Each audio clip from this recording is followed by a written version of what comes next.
देवी स्वस्तिनो बृहस्पतिर्ददातु प्रभदस्वा मरुता प्रश्निमा तराशु पञ्जाबानो नवसागमन्य भद्रं कर्णेभिः शृणुयाम देवा भद्रं पश्येम शर्गिजत्रातिरैरङ्गैः सुष्ठुवाङ्कुशस्तनु विद्वसेम हि देवहितञ्जदायुः शतमिन्नु शरदो अन्धिदेवा यत्रा नष्टकरा जगसन्तनूनां मा पुत्रासो यत्र पितरो भवन्ति मानो मध्यारीरिकतायुर्गन्धोः अदितिर्जौरदितिरन्तरिजनिर्वं द्यौरक्षको शान्ति प्रदीपि वनस्पतयः शान्ति विश्वे देवाय यावत् कर्म समाप्तिस्थ तावत् तत्र स्थिरो भव कर्माङ्गिकाय नमः। शुभं करोमि कल्याणम् आरोग्यं धनसम्पदां मम बुद्धि प्रकाशाय दीपज्योति नमोऽस्तु ते।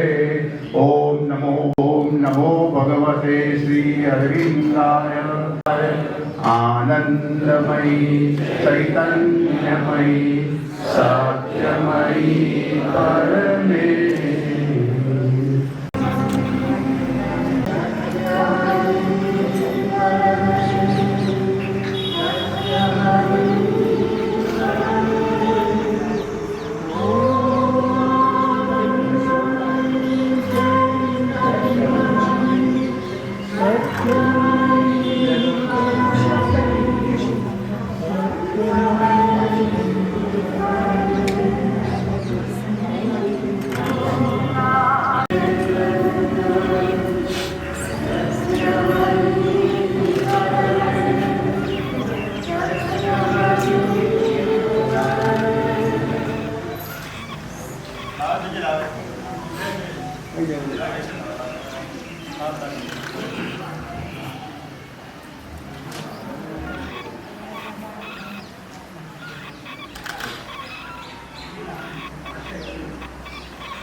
દરિયો કૃપા સિંધુ તું, બંધનથી મુક્તિ અપાવે છે તું.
ધબકતો વૈરાગ્યને પ્રભુ પ્રેમ હૃદયમાં ઉલ્લસે, કરુણામૂર્તિ સદ્ગુરુ જન્મોથી પોકારે મને.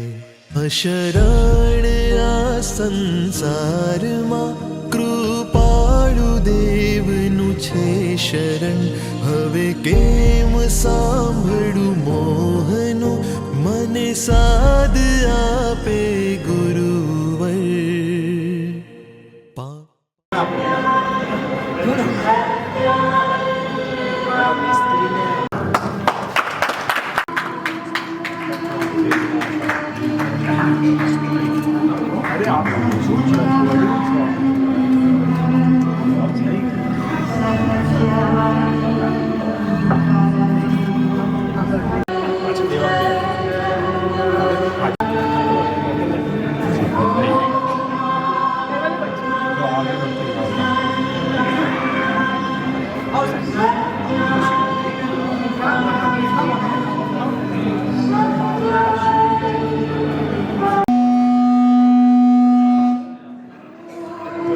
ડૉક્ટર મિહિરભાઈ ને વિનંતી કે પ્લીઝ સ્ટેજ પર આવો. જેઓ ખાસ અમેરિકાથી આ કાર્યક્રમ એટેન્ડ કરવા આવ્યા છે.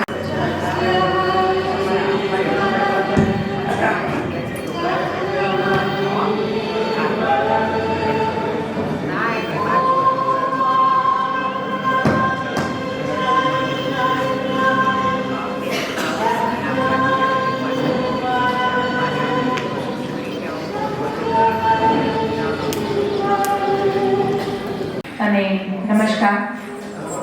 સોનેરી સવાર ઉગી છે ત્યારે એને આપણે મહર્ષિ શ્રી અરવિંદ અને શ્રી માતાજીના ચરણોમાં અર્પણ કરી અને આ કાર્યક્રમની શરૂઆત કરીએ છીએ. ત્યારે યોગાંજલિ કેળવણી મંડળ શ્રી અરવિંદ યોગ કેન્દ્ર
પૃથ્વી તારા નૂતન અને પૂર્ણતર આવિર્ભાવના અને ભવ્ય મંદિરનો સત્કાર કરવાને તૈયાર બની રહેશે. શ્રી માતાજી, માતાજીનું આ સ્વપ્ન યોગાંજલિને આ 50મું વર્ષ છે. પછી નિરંતર ત્યાં સમર્પિત થયા. એમાં સૌ પ્રથમ જે સાધક ગયા અહીંયાથી પૂનમચંદ બામા, એમના પરિવારના અને એમના આશીર્વાદ અને માર્ગદર્શનથી જેમણે પણ માતાજીના ચરણોમાં પોતાનું જીવન સમર્પિત કર્યું એવા અમારા યોગાંજલિના આદ્ય સ્થાપક અધિષ્ઠાતા પૂજ્ય બેન, જેમણે 50 વર્ષ પહેલા જ્યારે આ જગ્યા પસંદ કરી ત્યારે ઘરેથી નીકળ્યા અને માતાજીને શ્રી અરવિંદની 2 છબી લઈને નીકળ્યા હતા અને આ જગ્યા કંઈ જ નહોતું અને અહીંયા આવી અને જસમા માતાનું મંદિર છે અને ત્યાં એક પાટલા ઉપર સૌ પહેલા એમણે એ 2 છબી પ્રસ્થાપિત કરી હતી અને કાર્યની શરૂઆત કરી હતી.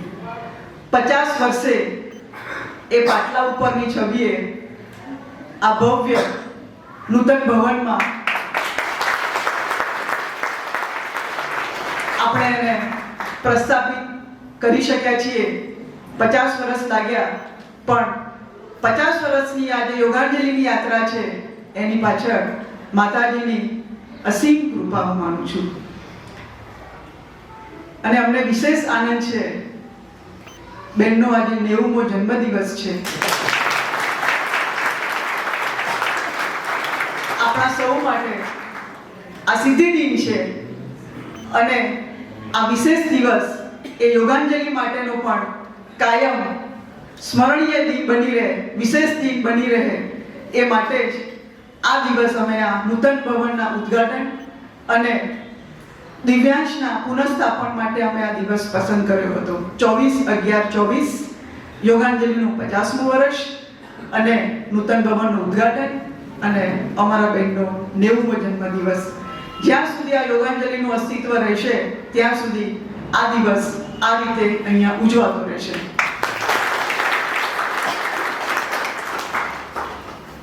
અમને ખુશી છે કે આ દિવ્ય અવસર નિમિત્તે ગુજરાતના તમામ વરિષ્ઠ સાધકો પૂજ્ય જ્યોતિબેન થાનકી, આદરણીય પૂજ્ય ડૉક્ટર અશ્વિનભાઈ કાપડિયા, જેઓએ આ જૂની યોગાંજલિ પણ અમારી જોઈ છે અને આ હોલમાં જેમણે સાવિત્રી અને શ્રીમદ ભાગવત કથા પણ કરી છે, અમારા પરિવારના જ છે, એમનું સ્વાગત કરું છું.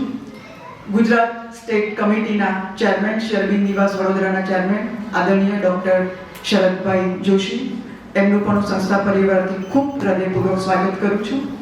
એ જ રીતે સુરતથી શ્રી અરવિંદ કેન્દ્રના ચેરમેન શ્રી કૈવલ્યભાઈ સ્માર્ટ પધાર્યા છે, એમનું પણ હું ખૂબ હૃદયપૂર્વક સ્વાગત કરું છું. જ્યારે અમે નૂતન ભવનનું નિર્માણનું વિચારતા હતા, નિર્માણનું નહીં, સાચું કહું તો હું રિનોવેશનનું વિચારતી હતી. એટલું બધું નિર્માણ નવું કરી શકાય એટલું તે વખતે આર્થિક ભંડોળની હિંમત પણ નહોતી, ભંડોળ તો હતું જ નહીં અને ત્યારે હિંમત પણ નહોતી. માતાજીના જ પરમ ભક્ત અને શ્રી અશોકભાઈ મીરા ટેમ્પોવાળા અહીંયા બેઠા છે, એકવાર આવ્યા અને એમણે મને હું બધું બતાવવા લઈ ગઈ અને મેં કહ્યું કે અશોકભાઈ હવે આને મારે રિનોવેશન કરવું છે. અશોકભાઈ કે બેન નવું બનાવો, રિનોવેશન ના કરો. તમે કહ્યું એવું તો શક્ય નથી, કે થઈ જશે, નવું બનાવો. અને જો સૌથી પહેલો એને નવીન કરવાનો વિચારનું બીજ મૂક્યું હોય તો અશોકભાઈએ મૂક્યું છે. અને પછી અમે નક્કી કર્યું કે ના નવું જ બનાવવું છે. આદરણીય જ્યોતિબેન પણ ત્યારે ત્યાં હાજર હતા. કેવી રીતે કરવું? તુરંત જ વિરેન્દ્રભાઈ યાદ આવ્યા, આપણા પરિવારના જ. અને વિરેન્દ્રભાઈને ફોન કર્યો કે આપણે નક્કી કર્યું છે ભવનને નવું જ બનાવવું છે.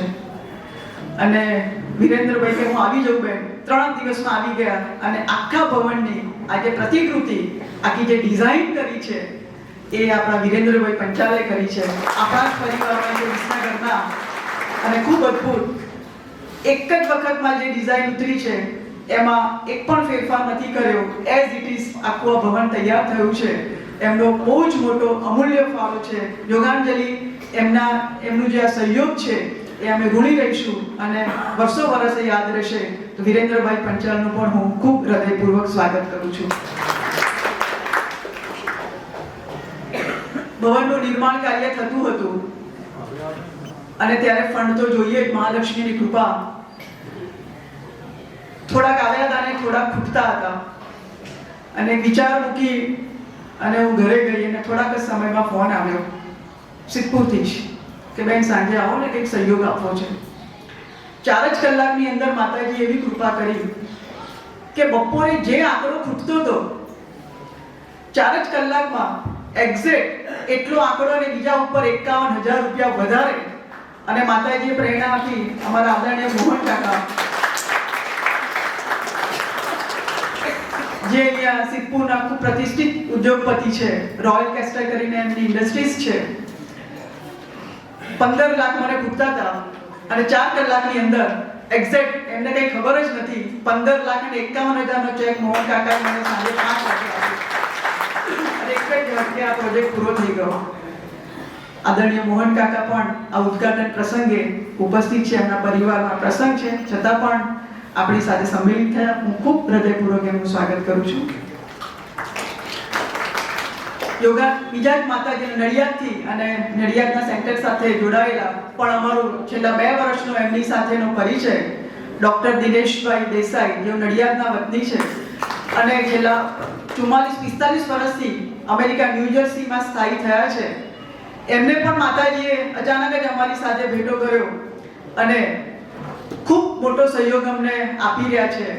અને બાજુમાં શેરબિંદુ કેન્દ્રમાં તો ખરો જ, પણ બાજુમાં અમારી પ્રાથમિક શાળા છે. જ્યારે વર્ષો પહેલા 15માં ઉદ્ઘાટન કર્યું, જ્યોતિબેન હાજર હતા અને એમણે કહ્યું કે જીજ્ઞા એક માળ તારે બંધાવવો પડશે. ત્યારે અમને એમ થતું હતું કે માંડ આ શાળા બાંધી છે અને માળ કેવી રીતે ફરી બાંધીશું. અને માતાજીના કાર્ય માટે એમનો ફોન આવ્યો અને એમણે કહ્યું કે કાંઈ જરૂર હોય તો કહેજો અને આગળ શું વિચારો છો એમ. તો ખાલી એક વિચાર મૂક્યો અને એમણે વિધિન સેકન્ડમાં અમેરિકાથી ફોન ઉપર જ એમણે કમિટમેન્ટ આપ્યું કે હું આખો માળ મારા તરફથી બાંધજો. અને અમારા 45 લાખ રૂપિયાનું બજેટ અને આખા માળના સ્પોન્સર ડૉક્ટર દિનેશભાઈ દેસાઈ છે. અને માતાજીની કૃપા એવી કે જ્યારે ભવનનું ખાતમુહૂર્ત કર્યું ત્યારે પણ અનાયાસ અહીંયા હાજર હતા અને જ્યારે આપણે આ ઉદ્ઘાટન કરી રહ્યા છીએ ત્યારે પણ દિનેશભાઈ હાજર છે. એમનું પણ ખૂબ હૃદયપૂર્વક સ્વાગત કરું છું. સાથે વિસનગર, મહેસાણા, વડોદરાથી રાજુભાઈ છે, કિશનભાઈ છે, મહેન્દ્ર કાકા છે, સાવિત્રી મિશનના સર્વે મિત્રો, અમદાવાદથી અમારું બેન્કર ગ્રુપ અને ડોંગરી ગ્રુપના બધા પરિવારના સભ્યો પણ બધા આવ્યા છે. અમારા સર્વે ટ્રસ્ટી શ્રી રાવ સાહેબ, આદરણીય મનોજભાઈ, ડૉક્ટર અજાણી, ખાસ રજનીભાઈ દવે વડોદરાથી ભૂમિપુત્રના સંપાદક, એ સિવાય ગાંધીનગર સેન્ટરના સર્વે સાધકો, અમરેલી, જામનગર, પોરબંદર, દહેગામ, લગભગ તમામ સેન્ટરના સાધકો અહીંયા ઉપસ્થિત છે. મને લાગે છે કે ઘણા વર્ષો પછી આપણે આ રીતે મળી રહ્યા છીએ. અધિવેશનમાં તો મળતા હતા પણ બહુ વર્ષ પછી આપણે આ રીતે, તો એ સર્વે સાધકોનો આ યોગાંજલિ પરિવાર, ખરેખર તમે અમારું નિમંત્રણ જે અમે વોટ્સઅપમાં મોકલ્યું છે પણ આટલા ભાવથી તમે બધાએ રજીસ્ટ્રેશન કરાવ્યું હતું. રજીસ્ટ્રેશન એક ખાલી વ્યવસ્થાના ભાગરૂપે હતું પણ બધાએ ખૂબ સરસ રીતે અને સમયસર બધાએ નામ નોંધાવ્યા અને છેક સુધી હજી પણ ગઈકાલ સુધી પણ નામ નોંધાતા હતા અને આટલી મોટી સંખ્યામાં આપ સર્વે આવ્યા છો એનો મને ખૂબ આનંદ છે. અને આપ સર્વેની શુભેચ્છા અમારી સાથે છે. અહીંયા માતાજીના દિવ્ય કાર્યમાં અમે બધા જ સહયોગી બનીએ, અમને નિમિત્ત બનાવે, અમે એમના ઇન્સ્ટ્રુમેન્ટ બનીએ એવા આશીર્વાદ અમને આપજો. અને ફરી પુનઃ આપ સૌનું હૃદયપૂર્વક સ્વાગત કરું છું.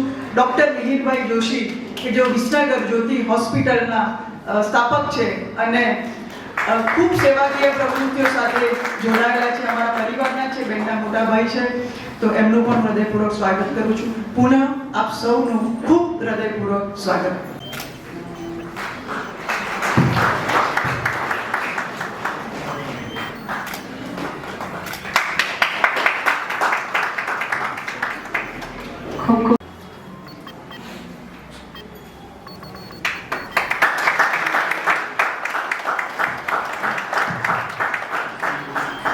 ખૂબ ખૂબ ધન્યવાદ. ત્યારબાદ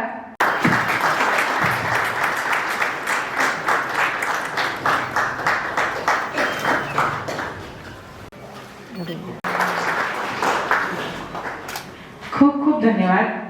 ત્યાર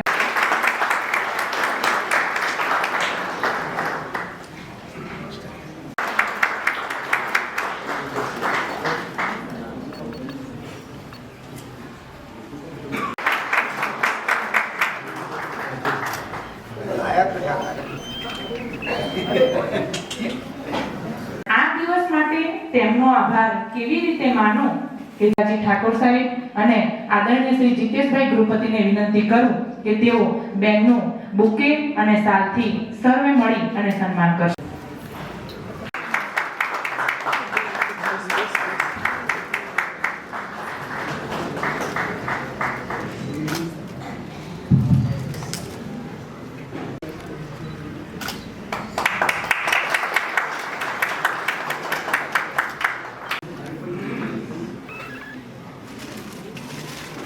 કે જેને માતાજીએ પ્રેરણા આપી અને આપણી ચિંતા દૂર કરી અને શ્રી અરવિંદ યોગ કેન્દ્ર નૂતન ભવનના જો મુખ્ય દાતા છે.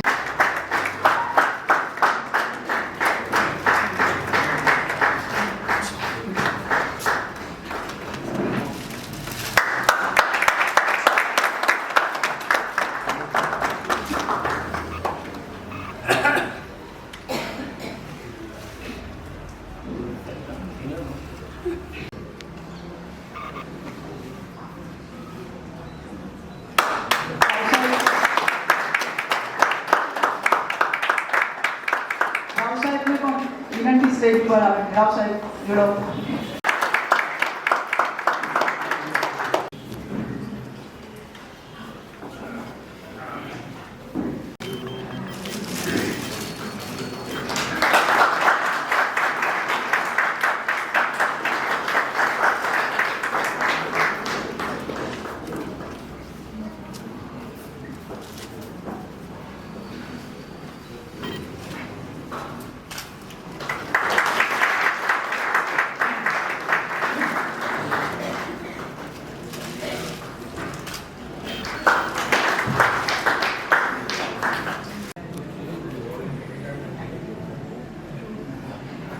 ખૂબ ખૂબ આભાર.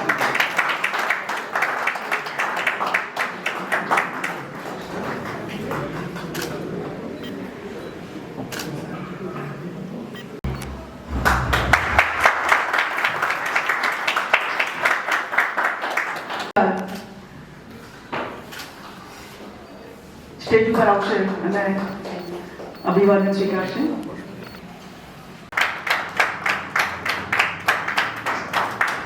જયેશભાઈ પંડિત, કેદારભાઈ પંડિત એમણે વિનંતી કે સ્ટેજ ઉપર આવશે. લક્ષ્મીબેન, મનુકબેન મુખી,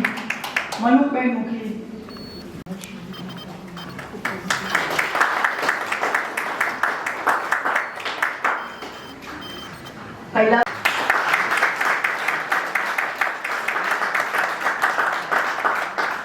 શ્રી અશોકભાઈ શર્મા જેઓ અમારા યોગાંજલિ વિદ્યા વિહારના પ્રિન્સિપાલ છે.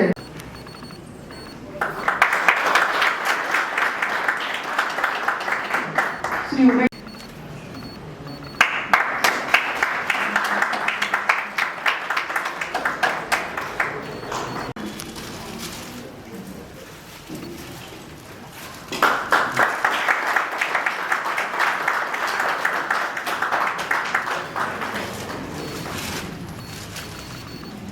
પરિવારના સૌ સદસ્યો, બેન્કર ગ્રુપ ના થોડા દિવસ પહેલા પૂજ્ય રમીલાબેન સાથે વાત થતી હતી. બેને કહ્યું કે 84માં મેં બહુ જ નાના પાયા ઉપર આ શ્રી અરવિંદ અને માતાજીના કેન્દ્રની શરૂઆત કરી, પણ પછી મેં હમણાં પ્રાર્થના કરી છે કે માતાજી હવે તમે સ્વયં પધારજો. અને એ તપસ્વીની સાધિકાની પ્રાર્થના માતાજીએ સાંભળી અને માતાજી આવે તો કઈ એમને આવે, એનું સમસ્ત ઐશ્વર્ય લઈને આવે. આ સંદર્ભમાં એક રાજાની નાનકડી વાત કહી અને હું મારી મૂળ વાત ઉપર આવું. એક બહુ જ ગરીબ બ્રાહ્મણ એણે થોડા શ્લોક લખી અને રાજાને આપ્યા. રાજા પ્રસન્ન થઈ ગયા. રાજાએ કહ્યું, માં મારે કશું જ જોઈતું નથી, મહારાજા તમે મારી ઝૂંપડીએ પધારો. મહારાજાએ કહ્યું, તથાસ્તુ. મહારાજા એ ઝૂંપડીમાં જવા માટે પ્રધાનશ્રીને કહ્યું અને પ્રધાને એના ઘરની મુલાકાત લીધી. એટલું બધું દરિદ્ર ઘર, કશું ફર્નિચર કે કંઈ નહીં. પ્રધાનને થયું કે આ રાજાને ક્યાં બેસાડશું, આ રાજાનું કેમ સ્વાગત કરશું. અને પ્રધાને રાજાને કહ્યું, રાજા ઉતાવળ કરે કે ચાલો મને લઈ જાઓ. એ કે મેં મુહૂર્ત જોડાયું છે અને એ મુહૂર્ત 4 મહિના પછીનું આવ્યું. અને 4 મહિના પછીના મુહૂર્તમાં પ્રધાને આખી ઝૂંપડી છે એ ઝૂંપડીને નવી બનાવી દીધી. આખું કુંડાઓ ફૂલના રાજ રચેલું અને એની સાથે સાથે એ આખું ઘર ધન ધાન્ય મેવા મીઠાઈથી ભરી દીધું. અને એના ઘરથી આખો એ રસ્તો છે રાજમહેલ સુધીનો રસ્તો પાકો અદભુત રસ્તો બનાવી દીધો. અને પછી રાજાની સવારી આવી, દબદબા ભેર રાજાની સવારી.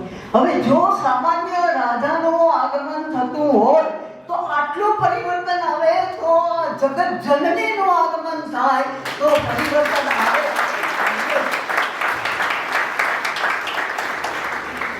અને માતાજીને આવું હતું, બેનની પ્રાર્થના હતી. અને માતાજી આવતા પહેલા આખે આખું નવું સર્જન કરી દીધું. 10 વર્ષ પહેલાના યોગાંજલિ જોયું હોય તો એ યોગાંજલિ કરતા માતાજીની શક્તિએ તમામ જે જૂની વસ્તુઓ હતી એ જૂની વસ્તુઓનું વિસર્જન કરાવી દીધું. અને એકદમ નવું, કારણ કે નવા જગતનો નિર્માણ કરવાનું છે એટલે અહીંયા બધું જ જગતનું એ નવ નિર્માણનું પાયાનું કામ છે એ કામ શરૂ થયું. અને છાત્રાલયથી માંડીને અહીંયા સુધી બધું જ નવું છે. એટલે માતાજીને આવું હતું. માતાજીએ પોતાની 4 શક્તિઓને મોકલી. 4 શક્તિ, એ 4 શક્તિમાં માહેશ્વરી. અહીંયા તમે જુઓ તો ફૂલો, વનસ્પતિ, એ બધાની અંદર ઐશ્વર્ય પ્રગટ થાય છે. એ બધાની અંદર એક સંવાદિતા પ્રગટ થાય છે. એ માહેશ્વરીનો ઔશ્ચર્ય. શક્તિ વગર તો કંઈ કામ થતું નથી.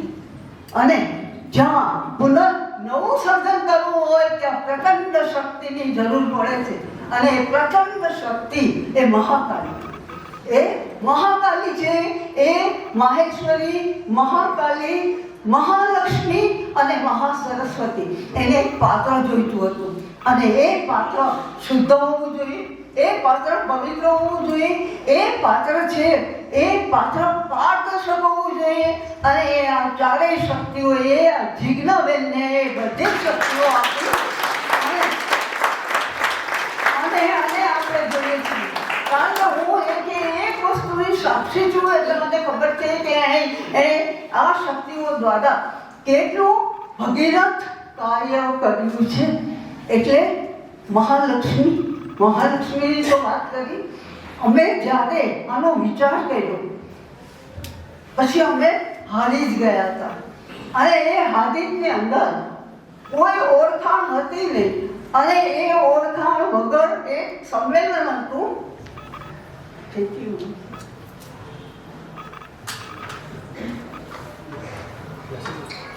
શિક્ષકોનું સંમેલન હતું.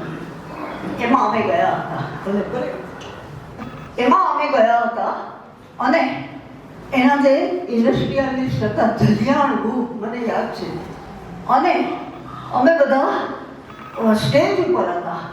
અને એ ગ્રુપના જે ઉદ્યોગપતિ, યુવાન ઉદ્યોગપતિએ એના માણસને બોલાવી અને પૈસા મંગાવ્યા. અને 51,000 રૂપિયા કોઈ પણ જાતની ઓળખાણ વગર જિજ્ઞાબેનને આપ્યા. અને એ 51,000 પાયાથી અમે આ શરૂઆત કરી. બેનને વાત કરી, રમીલાબેન કે આ માતાજીની કૃપા છે, આ માતાજીના આશીર્વાદ છે, તમે હવે આ કાર્ય શરૂ કરી દો. અને એ બેનની પ્રેરણા, ઈચ્છા, એનાથી આ કાર્ય છે એ કાર્યનો શુભારંભ 51,000 રૂપિયા એ માતાજીએ મંજૂરીની મોહર મારી દીધી. એક પણ પૈસો બેલેન્સમાં નહોતો. અને 45 લાખ રૂપિયાનું આ આપણું સાધન છે. આ મહાલક્ષ્મી ત્યાં જ આવે જ્યાં સંવાદ હોય, જ્યાં મધુરતા હોય, જ્યાં સામંજસ્યથી કામ થતું હોય. અને બધું મેં અહીંયા જોયું છે એટલે મહાલક્ષ્મીની સતત કૃપા વહી છે અને વહેતી રહેશે. હવે ચોથી વાત એ પૂર્ણતા.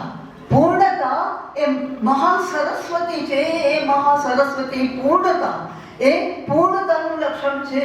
તો બેન જીજ્ઞાએ એક એક સૂક્ષ્મથી સૂક્ષ્મ વસ્તુઓ છે એની કાળજી લીધી છે. ખાલી એક જ ઉદાહરણ આપું કે ઓમ નમો ભગવતે જે લખવાનું હતું, અક્ષરો લખવાના હતા, ખાલી સામાન્ય અક્ષરો જ હતા, પરંતુ એ અક્ષર કેવા લાગશે? એ અક્ષર દ્વારા શ્રી અરવિંદની જીવંત પ્રતીતિ કેવી રીતે થશે એને માટે એને 3 દિવસ ને 3 રાત મહેનત કરી અને જુદા જુદા અક્ષરો જોઈ અને પછી આ અક્ષર પસંદ કર્યા. તમે જોયું હશે કે ત્યાં ઓમ નમો ભગવતે શ્રી અરવિંદાય એ અક્ષરો જાણે કે આપણી અંદર ઉતરતા હોય, આપણને એવી અનુભૂતિ થાય છે. આ તો એક નાની વાત છે, પણ હજી એક એ વાત કરું કે આ થાંભલાઓ જોતા હતા અને હું ને અમે સાથે જતા હતા. ક્યાંક રસ્તામાં દુકાન આવી અને એ દુકાનમાં મને 1 કલાક બેસાડી હું મોટરમાં બેઠી રહી અને એ થાંભલાઓની પસંદગી કરવા માટે અહીંથી ત્યાં એ પ્રસંગ મને બરાબર યાદ છે. એટલે એટલી ચોકસાઈ, એટલી ઝીણવટભરી સૂક્ષ્મ દ્રષ્ટિ એ બધાથી આ ભવનનું નિર્માણ થયું છે. એટલે મને એ અનુભૂતિ થાય છે કે માતાજીની 4 શક્તિઓ છે. એ 4 શક્તિઓએ માતાજીના આગમન પહેલા આ આખું ભવન, આ આખું બધું જ તૈયાર કરી દીધું છે. અને એ માટે હું રમીલાબેનને ખાસ અને બેન જીજ્ઞાને હૃદયપૂર્વકના અભિનંદન આપું છું અને માતાજીને પ્રાર્થના કે તમે અહીંયા પ્રતિષ્ઠિત થયા છો તો આ ભવનમાં જે કોઈ આવે એને તમારો કૃપા સ્પર્શ અવશ્ય આપજો. એને શાંતિ મળે, એને નવા જીવનની દિશા ખુલે એવું તમે એ કરજો. આ 90મા જન્મ દિવસે બેનને આપણે બધા શુભેચ્છા પાઠવીએ છીએ અને હું કહું છું કે 100મા જન્મ દિવસે અમે બધાએ હાજર હોઈએ. આ રીતે